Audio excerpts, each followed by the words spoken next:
Welcome to the journey of success through simplest and target-oriented approach. Like, subscribe, share, target with Professor P's Positive Way.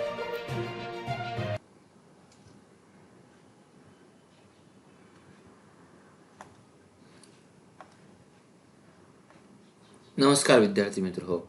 आज IBPS PO exam या व्हिडिओमधील भाग 1 मध्ये IBPS PO नोटिफिकेशनमध्ये eligibility, exam syllabus, एक्झामचा pattern किंवा ज्या काही changes झाल्या, ज्या पार्टिसिपेशन बँकची संख्या आता सध्या किती झालेली आहे, एक्झामचा पॅटर्न कशा पद्धतीने चेंज झालेला आहे, या सर्वांना एक आपण नवीन टच या व्हिडिओच्या माध्यमातून देणार आहोत.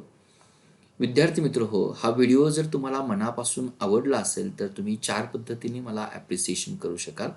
एक तर या व्हिडिओला लाईक करून, 2 हा व्हिडिओ आपल्या मित्रपरिवारामध्ये शेअर करून, 3 टार्गेट कॉम्पिटिटिव्ह एक्झाम या चॅनलला सबस्क्राईब करून आणि 4 भविष्यामध्ये असे अनेक व्हिडिओ बनवण्यासाठी मला तुमच्या मोटिवेशन आणि सहकार्याची गरज आहे. या व्हिडिओच्या शेवटी दिलेल्या पेटीएम नंबरवर आपण एक व्हॉलंटरी डोनेटर व्हावं ही एक इच्छा आणि आशा. Let's target competitive exam with professor B's positive way. विद्यार्थी मित्र हो, या ठिकाणी IBPS PO या शब्दाचाच आपण प्रथम जर लॉंग फॉर्म जर पाहिला तर या शब्दाचा अर्थ होतो institute of banking and personal selection. हा वर्ड खूप महत्त्वाचा आहे.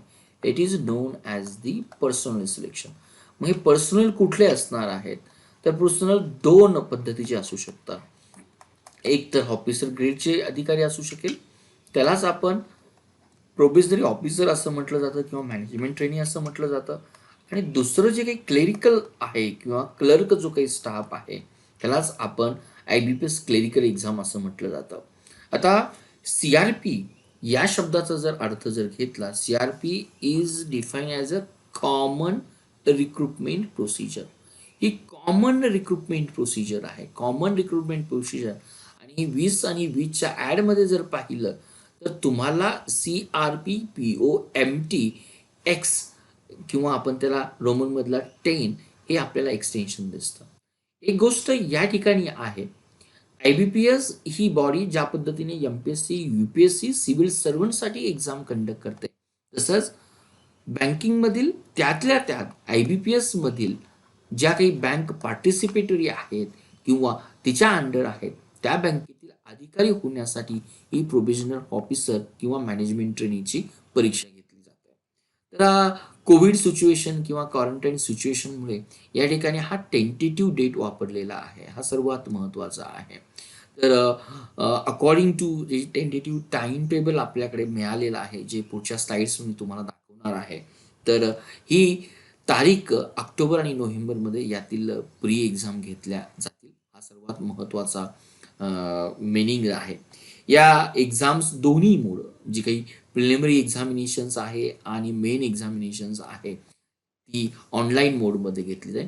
परंतु मेन एक्झामिनेशनमध्ये एक छोटासा पार्ट आपल्याला ऑफलाईनही घेतला जातो. तो कुठला पार्ट आहे आपण त्याचाही संदर्भ या ठिकाणी पाहूया. आणि प्री आणि मेन एक्झाम झाल्यानंतर IBPS जे काही कॅन्डिडेट सिलेक्शन झालेले आहेत, क्वालिफाय झालेले आहेत, मेन एक्झाम झाल्यानंतर इंटरव्ह्यूसाठी त्यांच्यासाठी इंटरव्ह्यू कंडक्ट करते. आणि ती इंटरव्ह्यू कंडक्ट करण्याची जी काही जबाबदारी आहे, जरी IBPS या संस्थेवर जरी असेल तर इंटरव्ह्यू पॅनल्समध्ये त्या पार्टिसिपेटिंग ऑर्गनायझेशनचे प्रतिनिधी किंवा आपण त्याला नॉमिनी म्हणू शकूया किंवा त्या राज्य सरकारचे आणि युनियन टेरिटरीचे नोडल बँक अधिकारी या ठिकाणी असतात. आता या ठिकाणी म्हणजे 2020 मध्ये किती बँकेसाठी PO किंवा MTची पोस्ट रिकामी आहे किंवा वॅकंट आहे, तर साधारणपणे या 11 बँकेची पोस्ट दिलेली आहे. परंतु मागील व्हिडिओमध्ये IBPS विषयी जाणून घेत असताना मी हेही नमूद केलेलं आहे, मे बी आता 11 या गव्हर्नमेंट बँक आहे, यालाच आपण नॅशनलाइज बँक किंवा पब्लिक सेक्टर अंडरटेकिंगही म्हटलं जातं. आज जरी यांची संख्या ही 11 असेल तर येणाऱ्या काळामध्ये, येणाऱ्या वर्षामध्ये ही संख्या आपल्याला 5 नॅशनलाइज बँक दिसेल. म्हणून ही गोष्ट लक्षात ठेवा की IBPS ही एक्झाम येणाऱ्या काळामध्ये केवळ 5 PSU बँकेसाठी एक्झाम घेणारी अपेक्स बॉडी असेल असं आपण गृहीत धरलं तरी त्यामध्ये काही चुकीचे ठरणार नाही आहे. नंतर आता यातील एक्झामची वॅकन्सी पहा. या ठिकाणी टोटल आपल्याला जी काही वॅकन्सी दिसते ती figure almost near to the 1200 आहे किंवा 1162 आहे. त्यातल्या त्यात या ठिकाणी येणार याचा अर्थ होतो की नॉट रिपोर्टेड. आताच 2 दिवसापूर्वी बँक ऑफ महाराष्ट्राने की या IBPS PO मध्ये ज्या काही टोटल वॅकन्सी नमूद केलेल्या आहेत त्या ऑलमोस्ट नियर टू 250 आहे. त्यामुळं ही गोष्ट तय आहे की या टेंटेटिव्ह वॅकन्सीजमध्ये आत्ता 1167 प्लस 257 ही जर संख्या जर पाहिली it is almost near to the 500 vacancies ह्या बँकेमधील प्रोबेशनरी ऑफिसर या पदासाठी आहे. आणि इतर बँका जर पाहिल्या की कॅनरा बँकेत देखील नॉन रिपोर्टेड वॅकन्सी केलेली, इंडिया बँकेची देखील नॉन रिपोर्टेड आहे, पंजाब नॅशनल बँकेची देखील नॉन रिपोर्टेड आहे आणि युनियन बँक ऑफ इंडियाची देखील नॉन रिपोर्टेड आहे. म्हणजे या बँकेने जर 5 ऑगस्टपर्यंत किंवा ऑक्टोबरपर्यंत जर रिपोर्ट केलं की त्यांच्या बँकेमध्ये किती वॅकन्सी आहे तर डेफिनेटली ही संख्या आपण निश्चितच एक 2500 वॅकन्सीपर्यंत जाऊ शकेल हा आपण आकडा गृहीत धरूया. त्यातल्या त्यात आज विद्यार्थी म्हणून आपल्यासाठी ही एक सुवर्ण संधी आहे, कारण 2500 वॅकन्सीच्या रिअली कुठल्याही गव्हर्नमेंट सर्वंटमध्ये किंवा कुठल्याही गव्हर्नमेंट परीक्षेमध्ये इतक्या पद्धतीच्या वॅकन्सी या ठिकाणी हार्डली आपल्याला दिसतात. जरी या ठिकाणी according to the government's rules regulation प्रमाणे SC ST OBC किंवा इतर कॅटेगरीसाठी जरी रिझर्वेशन पॉलिसी दिली असेल तर 2000 किंवा 2500 ही वॅकन्सी डेफिनेटली आपल्याला एक विद्यार्थी म्हणून अभ्यास करण्यासाठी एक मोटिवेटिंग फॅक्टर हा असायला हवा आहे. नंतर आता महाराष्ट्राच्या संदर्भामध्ये जर तुम्ही अकॉर्डिंग टू द नोटिफिकेशन दिलं, या व्हिडिओच्या डिस्क्रिप्शन बॉक्समध्ये मी तुम्हाला एक IBPS एक्झामची PDF दिलेली आहे. त्या नोटिफिकेशनमध्ये जर तुम्ही जर पाहिलं तर अगदी जम्मू काश्मीरपासून तमिळनाडूपर्यंत अगदी मणिपूरपर्यंत कुठे कुठे ही एक्झाम घेतली जाईल त्याचं नोटिफिकेशन दिलेलं आहे. परंतु महाराष्ट्राच्या संदर्भामध्ये आपल्याकडे प्री एक्झाम जी ऑनलाईन घेतली जाते त्या ठिकाणी ऑलमोस्ट बहुतेक प्रत्येक भागातील विदर्भातील किंवा आपण म्हणूया की पश्चिम महाराष्ट्रातील, नॉर्थ महाराष्ट्रातील, त्याचबरोबरच्या जो काही मराठवाडा भाग आहे त्यातील बहुतेक शहरांना या ठिकाणी कन्वर्ट केलेलं आहे. परंतु मेन एक्झाम आपल्याला या ठिकाणी जर पाहिलं तर महत्त्वाच्या एक 5 ते 6 ठिकाणी मेन लाईन एक्झाम्स होते. त्यामुळे ही दोन्ही सेंटर्स आपला ऑनलाईन फॉर्म भरत असताना, कारण ऑनलाईन फॉर्मची मुदत जर पाहिली तर ही 5 ऑगस्ट ते 26 ऑगस्ट या दरम्यान आहे. आपापल्या कन्व्हिन्सप्रमाणे, आपापल्या लोकेशन्सप्रमाणे आणि बाकी इतर मे बी कोविड सिच्युएशनचा विचार करत असताना आपल्याला हे सेंटर आपल्या लक्षात असणं गरजेचं आहे. महाराष्ट्रासाठी स्टेट कोड नंबर जो काही दिलेला आहे तो 31 दिलेला आहे, तोही या ठिकाणी मी नमूद केलेला आहे. आता या टेंटेटिव्ह डेट्समध्ये मे बी यामध्ये थोडासा चेंज होऊ शकतो, परंतु आपल्या दृष्टीनं जे काही ऑनलाईन आपण ॲप्लिकेशन फॉर्म भरतो ही डेट खूप महत्त्वाची आहे. त्यामुळे 26 ऑगस्टपर्यंत आपला फॉर्म्स हा या IBPS.in या साईटवर गेल्यानंतर तुम्हाला ऑनलाईन अप्लाय या ठिकाणी क्लिक केल्यानंतर जी काही फर्दर प्रोसिजर येईल त्या पद्धतीने तुम्हाला दिसेल. आपण ऑनलाईन फॉर्म IBPS एक्झामचा कसा भरावा यासाठी आपण एक सेपरेट व्हिडिओही लिंकला केलेला आहे.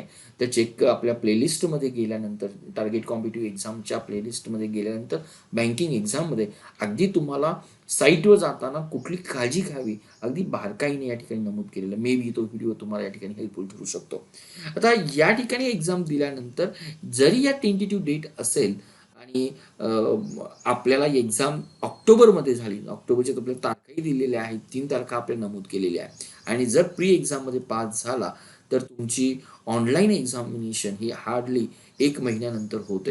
तर साधारणपणे ऑक्टोबरमध्ये प्री एक्झाम होणार आहे, नंतर तुमची ऑनलाईन मेन एक्झाम नोव्हेंबरमध्ये होणार आहे आणि ही एक्झाम जर तुम्ही क्लिअरली क्वॅलिफाय जर केली तर तुमचा इंटरव्ह्यू हा साधारणपणे जो काही टेंटेटिव्ह जरी असेल तर कम्पॅरेटिव्हली हार्ड डेट बहुतेक वेळा फॉलो केली जाते आणि या तिन्ही टप्प्यातून जर तुम्ही सक्सेसफुल क्लिअर करू शकाल एक्झाम, तर डेफिनेटली तुम्ही ऑगस्टमध्ये फॉर्म भरताय, ऑगस्टपासून अभ्यासाला लागताय आणि थ्रूआउट जर तुम्ही क्लिअर झालं तरी तुम्हाला पोस्ट जर पाहिली तर साधारणपणे 8 ते 9 महिन्यात तुम्हाला बँकेमध्ये तुम्ही प्रोबेशनरी ऑफिसर, मॅनेजमेंट ट्रेनिंग म्हणून काम करू शकता. त्यामुळं सर्व विद्यार्थ्यांनी कॉम्पिटिटिव्ह एक्झामची तयारी करत असताना बँकिंग परीक्षेकडे या अँगलनी पाहणं गरजेचं आहे. कारण हा काळ जर आपण स्मूथली जर पास जर होत असेल तर कम्पॅरेटिव्हली हा 8 ते 9 महिन्यामध्ये एखादी पोस्ट मिळणं ही डेफिनेटली आपल्या करिअरमध्ये एक ब्रेकिंग न्यूज असू शकते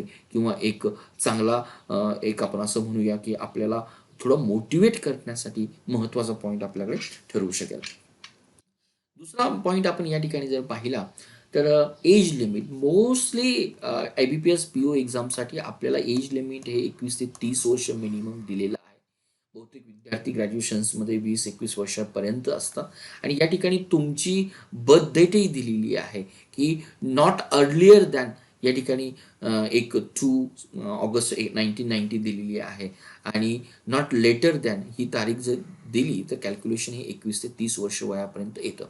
एज्युकेशनल क्वालिफिकेशनमध्ये या वर्षी पर्टिक्युलरली ऑनलाईन फॉर्म भरत असतानाच की तुमच्याकडे एक व्हॅलिड मार्कशीट किंवा डिग्री सर्टिफिकेट असणं गरजेचं आहे. कारण ऑनलाईनमध्ये आपल्याला या वर्षीपासून मार्क किंवा टोटल मार्क्स हे आपल्याला या ठिकाणी इन्क्लूड करावे लागतात. त्यामुळं हे थोडंसं एक बारीक चेंजेस आपण या ठिकाणी लक्षात ठेवणं गरजेचं आहे. आपल्याला 50% मार्क्स ग्रॅज्युएशनला पाहिजे की 60% मार्क्स ग्रॅज्युएशनला पाहिजे असा कुठेही उल्लेख हा फॉर्म भरताना आपल्याकडे नमूद केलेला नाही आहे. परंतु we need the graduation from any university which is recognize by the government of India किंवा इक्विव्हॅलंट क्वालिफिकेशन जे सेंट्रल गव्हर्नमेंटने या ठिकाणी नमूद केलं असेल. त्यामुळे 30 वर्ष वयापर्यंत जरी असेल तर आपण एक चांगलं स्वप्न पाहायला हवं की ॲज अ यंग चाप 22व्या-23व्या वर्षी मला ही पोस्ट का मिळू नये म्हणून.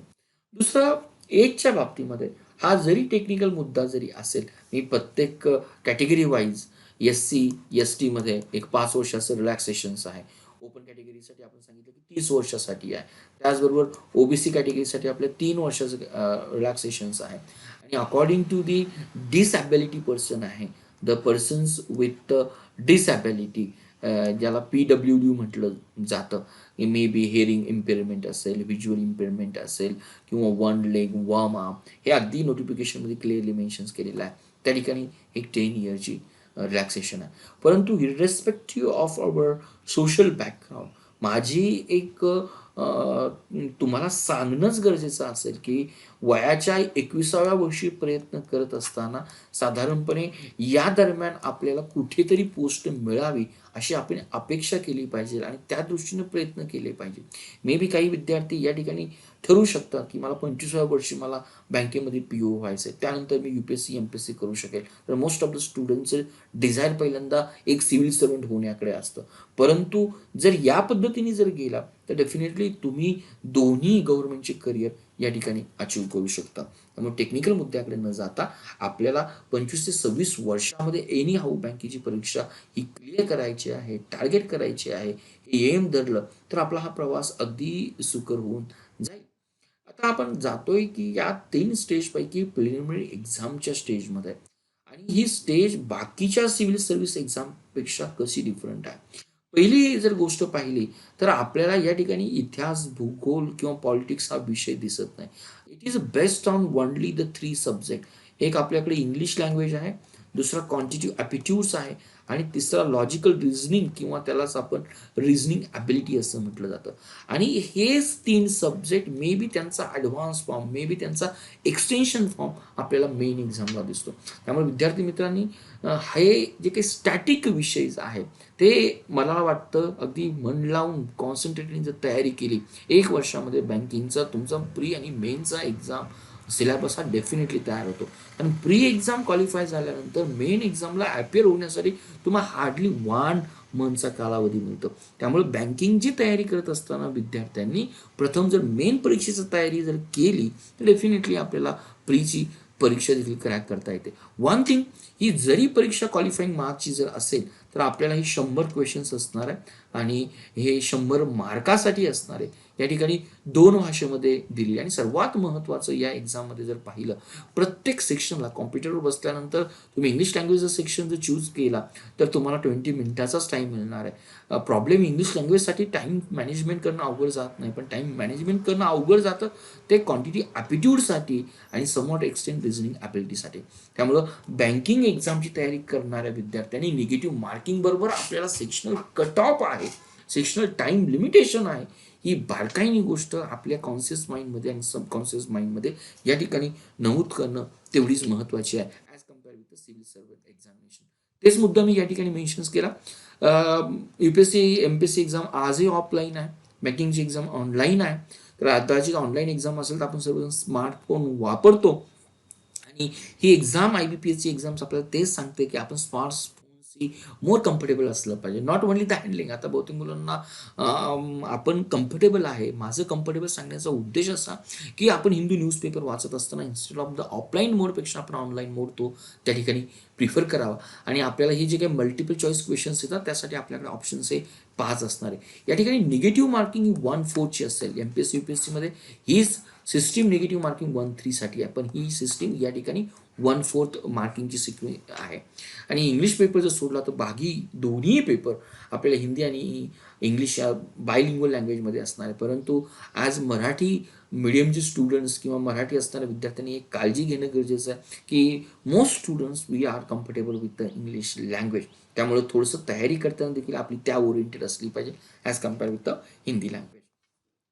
प्री एक्झाम झाल्यानंतर जी काही एक्झाम्स आपल्याला या ठिकाणी पुढची एक्झाम कंडक्ट होते, मेन एक्झामला कंडक्ट होण्यासाठी या ठिकाणी 100 मार्क्सपैकी मोस्टली आत्तापर्यंतचा माझा अनुभव आहे की 50 to 60 या दरम्यान जरी तुम्हाला मार्क असेल प्रोव्हाइडेड सेक्शनल कट ऑफ जरी तुमचा प्रिस्क्राईब केलेल्या बँकच्या पद्धतीने असेल तर definitely you are allowed to be conduct or be appear for the main examination.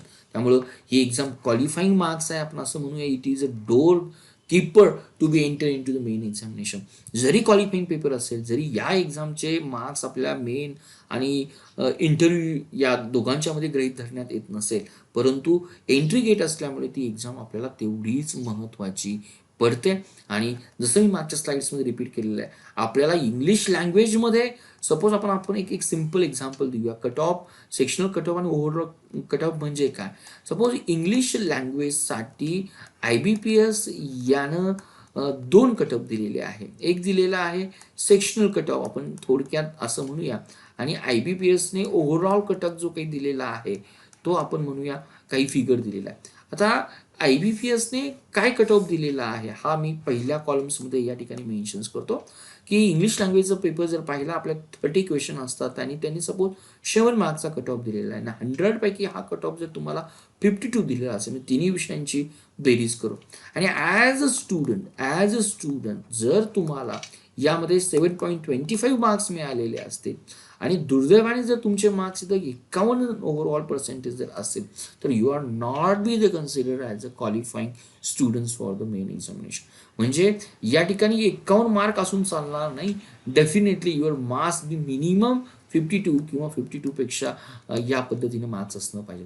मला वाटतं हा सेक्शनल कट ऑफ हा प्रत्येक विषयासाठी असतो आणि ओव्हरऑल कट ऑफ हा तिन्ही विषयांची बेरीज केली तर हा ओव्हरऑल कट ऑफ कुठला आला, हा इंग्लिश लँग्वेजचा पण आला, या ठिकाणी रिझनिंग ॲबिलिटीचा पण आला आणि या ठिकाणी आपला क्वांटिटिव्ह ॲबिलिटीचा आला. हेच बँकिंग एक्झामचे एक थोडासा डिफरन्स आपण या ठिकाणी समजून घेऊया. आणि प्री एक्झाम क्वालिफाय केल्यानंतर we are allowed to enter in to the main examination.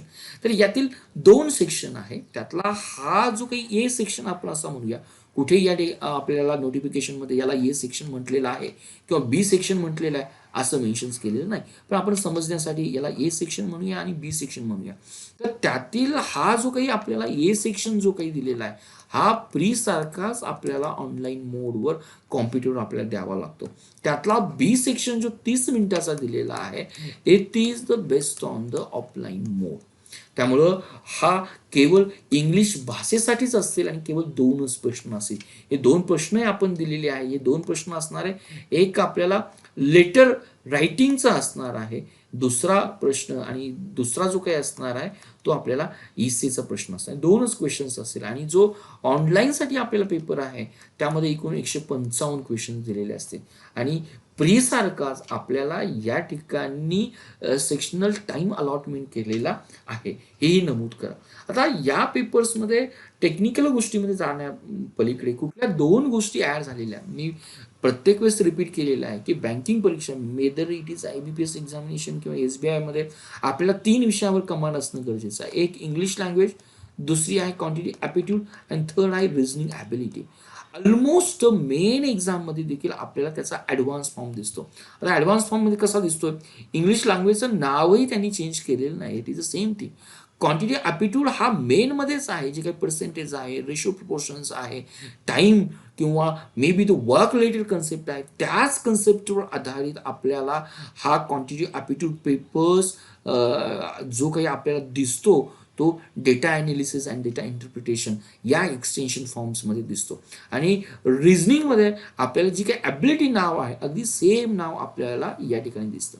म्हणजे ऑलमोस्ट जर संपूर्ण पेपरचा जर विचार केला तर प्रीमध्ये 100% हा सिलेबस यावरच बेस्ट आहे, परंतु मेनमध्ये देखील या 3 विषयावर almost more than the 80 to 90% syllabus is based on the 3 subject. त्यामुळे बँकिंग या परीक्षेची क्रॅकचा विचार करत असताना आपल्याला जनरल नॉलेजपेक्षा या 3 विषयावर सर्वात भार देणं किंवा भर देणं गरजेचं आहे, हे या विद्यार्थ्यांनी या ठिकाणी नमूद करून घ्यावं. दुसरं, यामध्ये जे काही 2 विषय एक्स्ट्रा आपल्याला ॲड झालेले दिसतात, तर ते कुठले विषय आहेत? तर एक विषय आपल्याकडे जो काही आहे तो आहे कॉम्प्युटर अवेअरनेस. पहिले याला अवेअरनेस म्हटलं जात होतं. Now a days the syllabus is somewhat extend become the more applicable. त्याच्यामध्ये OSI मॉडेल्स आहे, त्याच्यामध्ये TCP IP प्रोटोकॉल्स आहे, जे काही सॉफ्टवेअर्स कॉम्प्युटर रिलेटेड वर्ड आहे. त्यामुळे कॉम्प्युटर अवेअरनेस ऐवजी आपण त्याला कॉम्प्युटर ॲप्टिट्यूड असं म्हटलं जातं. 45 क्वेश्चन्स आहेत. तर ऑलमोस्ट आपल्याला कॉम्प्युटर अवेअरनेस ॲप्टिट्यूड्समध्ये आपल्याला एक 10 to 15 क्वेश्चन्स विचारले जातात. आणि दुसरा जो काही सेक्शन्स आहे त्याला जनरल अवेअरनेसही म्हटलं जातं, फायनान्शियल अवेअरनेसही म्हटलं जातं किंवा बँकिंग अवेअरनेस असं म्हटलं जातं. आणि हा सेक्शन आपल्याला खूप महत्त्वाचा आहे. का महत्त्वाचा सेक्शन्स आहे? याच्यामध्ये जरी आपल्याला 40 क्वेश्चन्स आणि 40 मार्क्स असेल, टाइम लिमिटेशन जरी 35 मिनिटाचं दिलं असेल, तर या विषयावरच आपल्याला आपला इंटरव्ह्यू बेस्ट असतो. त्यामुळं मेनमध्ये 2 एक्स्ट्रा विषय मी तुम्हाला ॲड केले. एक कॉम्प्युटर ॲप्टिट्यूड सांगितला आणि दुसरा जनरल अवेअरनेस आहे, ज्यामध्ये हिस्ट्री, भूगोलचेही क्वेश्चन्स असतील, परंतु त्यांचं पर्सेंटेज खूप बेसिक असणार आहे. NCERTचे बुक जरी तुम्ही प्रिफर केलं तर definitely you going to crack in. परंतु हा जनरल किंवा इकॉनॉमिक अवेअरनेस तुम्हाला बँकिंगच्या IBPSच्या इंटरव्ह्यूसाठी या ठिकाणी तुम्हाला गरजेचं पडेल. थोडंसं नटसेलमध्ये आपण मेन एक्झामिनेशन पाहिली. टाईम लिमिटेशन वाढवलेलं आहे, ऑलमोस्ट 3.5 तासाची आहे. त्यातले 30 मिनिटाचा टाईम हा आपल्याला ऑफलाईनसाठी दिलेला आहे. आणि 3 आवर जवळजवळ 180 मिनिटं, आणि हे जर 30 जर दिलं तर आपल्याला टोटल 210 मिनिटाचा टाईम मिळतो. त्यामुळे बँकिंग परीक्षेमध्ये या पद्धतीनं टाईमचं स्टॅटिक्स आणि it's implementation is very important. Pre exam is comparatively easy to moderate लेवलची असते, परंतु ही याची लेवल मोस्टली आपण असं म्हणूया डिफिकल्ट लेवलचीच परीक्षा असते. क्वांटिटी ॲप्टिट्यूड हाच पेपर्स आहे, but it is another way. Data interpretation आहे, डेटा ॲनालिसिस आहे, डेटा सफिशियन्सी हा त्याला आपल्याला पार्ट्स यामध्ये ॲड केला जातो. यानंतर अजूनही जशी ऑनलाईन आणि ऑफलाईन मोड्समध्ये आहेत, 2 विषय आपण एक्स्ट्रा ॲड केलेले आहे. टोटल आपल्याकडे 5 विषय ॲड केले जातात, परंतु जो काही पहिला सेक्शन आहे 45 क्वेश्चन जे काही आहे, आपल्याकडे रिझनिंग ॲबिलिटीजमध्येच हा आपल्याला रिझनिंग ॲबिलिटी किंवा रिझनिंग आणि आपल्याला कॉम्प्युटर ॲप्टिट्यूड या नावाचा एक कॉमन पेपर येतो. म्हणून आपण या ठिकाणी सेक्शन हे 4च मेन्शन्स केलेले आहेत. टोटल जर क्वेश्चन जर पाहिले मेन एक्झामचा ऑनलाईन आणि ऑफलाईनचा विचार जर केला तर टोटल आपल्याला 157 क्वेश्चन सॉल्व्ह करावे लागतात. आणि याही मेन एक्झाममध्ये आपल्याला सेक्शनल कट ऑफ जो मागच्या स्लाइड्समध्ये मी मेन्शन्स केला, त्याचबरोबर ओव्हरऑल कट ऑफ या गोष्टींकडे आपल्याला बारकाईने लक्ष द्यावं लागेल.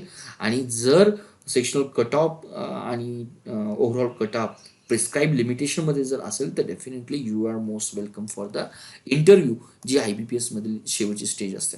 परत मी नमूद करतो की परीक्षेची काळजी घेत असताना आपल्याला निगेटिव्ह मार्किंग सिस्टीम्स आहे, त्यामुळं ॲक्युरसी अँड परफेक्शन हे IBPS PO एक्झामची मेन रिक्वायरमेंट आहे. दुसरा क्रायटेरिया म्हणजे कट ऑफ स्कोर, जो सेक्शनल कट ऑफ पण आहे आणि आता ओव्हरऑल कट ऑफ पण आहे. त्यामुळं स्टुडंटनी काळजी घ्यायची आहे की आपल्या 3ही विषयाला आपल्याला तोच वेटेज देता आला पाहिजे.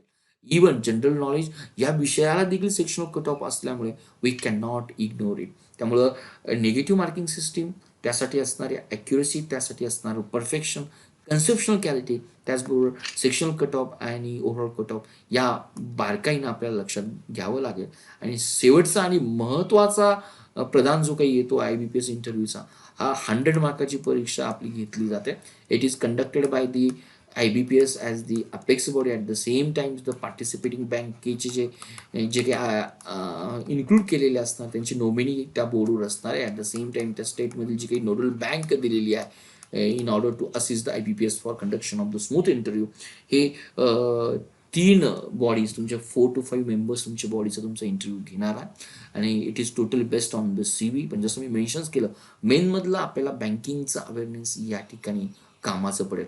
आणि हे जे 100 मार्क्स आहे, how we get the 100 marks, it is based on the 80-20 ratio. यातले 80 मार्क्स म्हणजे जे काही तुमचा 225 मार्क्सचा मेनचा पेपर आहे, it will going to convert in terms of the 80 मार्क्समध्ये तो कन्वर्ट केलेला जाणार. आणि इंटरव्ह्यूचा जो काही 100 मार्काचा तुमचा इंटरव्ह्यू आहे, it will going to convert in to the 20. त्यामुळे आपण त्याला 80-20 असं म्हटलं जातं. आणि विद्यार्थ्यांना जो काही फायनल स्कोर कार्ड मिळतं तो आउट ऑफ 100 मध्ये असतं. आणि त्या मार्क्सनुसारच तुमची कुठल्या बँकिंगमध्ये तुमचा प्रिफरन्स दिलेला आहे, त्यानुसार तुमची रँकिंग ठरवली जाते. तर विद्यार्थी मित्रो, हा व्हिडिओ जरी IBPS PO या संदर्भात जरी असेल, तर IBPS क्लर्क, IBPS RRB यांचाही कम्पॅरेटिव्ह सिलेबस याच प्लॅटफॉर्मवर असतो. आणि IBPS सिलेबस जसं मी या ठिकाणी मेन्शन्स केला, 1 वर्ष जर आपण तयारी केली तर आपल्याला दरवर्षी IBPS RRB आहे, IBPS SOच्या पोस्ट आहे, if you are from the particular background, particular educational background. पण त्याचबरोबर आपल्याला IBPS क्लरिकलची एक्झामिनेशन, कुठली परीक्षा क्रॅक करण्या अगोदर सर्वात महत्त्वाचं आपल्याला त्या परीक्षेचा पॅटर्न समजणं गरजेचं आहे. सिव्हिल सर्व्हिसेसपेक्षा ही एक्झाम ऑनलाईन आहे, निगेटिव्ह मार्किंग याला सिस्टीममध्ये आहे. आणि कसा डिफर होतो UPSC MPSC पेक्षा, ह्याच्यामध्ये सेक्शनल कट ऑफ आणि ओव्हरऑल कट ऑफ आहे. आणि प्रीमध्ये इझी टू मॉडरेट लेवल असेल आणि मेनमध्ये आपली लेवल ही खूप पेपरची लेवल्स किंवा टाईम मॅनेजमेंट करणं या ठिकाणी डिफिकल्ट लागतं. त्यामुळं या गोष्टी आपल्याला जर लक्षात आल्या की बँकिंग एक्झामची रिक्वायरमेंट आहे, तर आपण बँकिंग एक्झाम देऊ शकतो, हा आत्मविश्वास तुम्हाला निश्चित या ठिकाणी येऊ शकेल. Thank you very much. Thank you very much.